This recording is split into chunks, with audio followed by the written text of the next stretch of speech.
दोस्तों, जैसा कि मैंने अपनी पिछली वीडियो में आपको बताया था कि निवास प्रमाण पत्र कैसे बनाते हैं, साथ ही साथ मैंने आपको ये भी बताया था कि अगर आपको फोटो पासपोर्ट साइज करना नहीं आता है तो वो भी मैं आपको बता दूंगा। जी हाँ दोस्तों, आज की वीडियो में हम सीखेंगे कि आप एडोब फोटोशॉप से अपनी फोटो को पासपोर्ट साइज कैसे कर सकते हैं।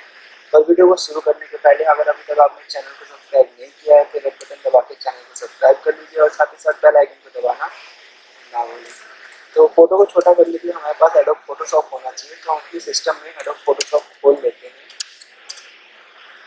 एडोब फोटोशॉप ओपन करने के बाद आपको उस फोटो को इसमें ड्रैग एंड ड्रॉप करना होगा, जो फोटो आप जिसका साइज आप छोटा करना चाहते हैं। फोटो का ओरिएंटेशन कई सारे फॉर्म में दिया होता है कि ये हाइट होनी चाहिए, ये विड्थ होनी चाहिए, ये साइज से होना चाहिए, या फिर किसी किसी फॉर्म में दिया होता है कि इतने एमबी का होना चाहिए, इतने केबी का होना चाहिए। तो इसको हम कैसे करेंगे तो दोस्तों आज हम ये सीखेंगे। तो फोटोशॉप जैसे कि आप देख रहे हैं मेरे सिस्टम में ओपन हो चुका है। अब हमें वो फोटो लेकर आनी है जिसका साइज हम छोटा करना चाहते हैं। तो उस फोटो को लाने के लिए मुझे अपना व्हाट्सएप सिस्टम में ऑन करना पड़ेगा, तो मैं वो कर लेता हूँ। फोटो को हमने व्हाट्सएप से अपने डाउनलोड कर लिया है, तो सबसे पहले हम डाउनलोड्स फोल्डर में चले जाते हैं जहाँ पर कि हमें फोटो मिलेगी। तो डाउनलोड्स फोल्डर में जाने के बाद उस फोटो को हम ड्रैग एंड ड्रॉप करेंगे फोटोशॉप में।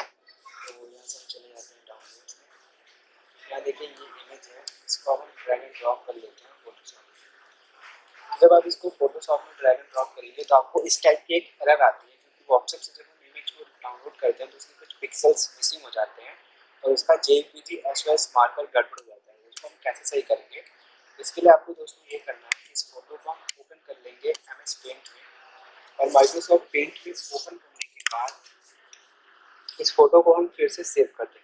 तो ऐसा करने से जो हमारी प्रॉब्लम है वो सॉल्व हो जाएगी। इसको ओके कर लीजिए। चलिए फोटो को सही कर लेते हैं। यहाँ पर इसको हम करते हैं ओपन विथ। ओपन विथ के बाद यहाँ पर आपको करना है पेंट, ठीक है। इसको कंट्रोल एस कर देते हैं।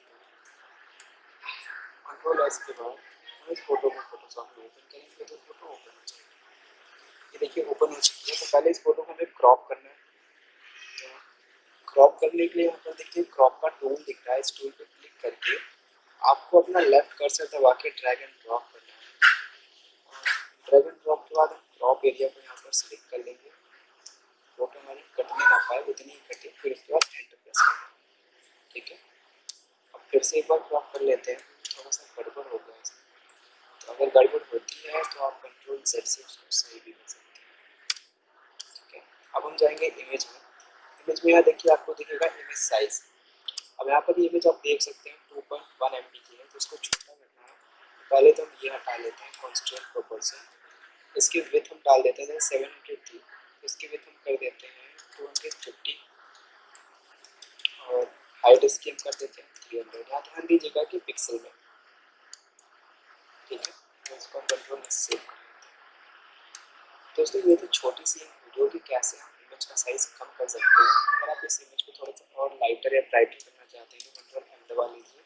एम दबाने के बाद कर्व खुल कर आएगा। यहाँ देखते हैं फोटो का जिस तरह से आप सेट करेंगे उस तरीके से बढ़ जाएगा। डार्क करेंगे तो डार्क हो जाएगा, लाइट करेंगे तो लाइट हो जाएगा। उसके बाद ओके कर देंगे। तो वीडियो आपको अच्छी लगी तो चैनल को सब्सक्राइब जरूर कीजिएगा। तब तक के लिए मिलते हैं आपसे।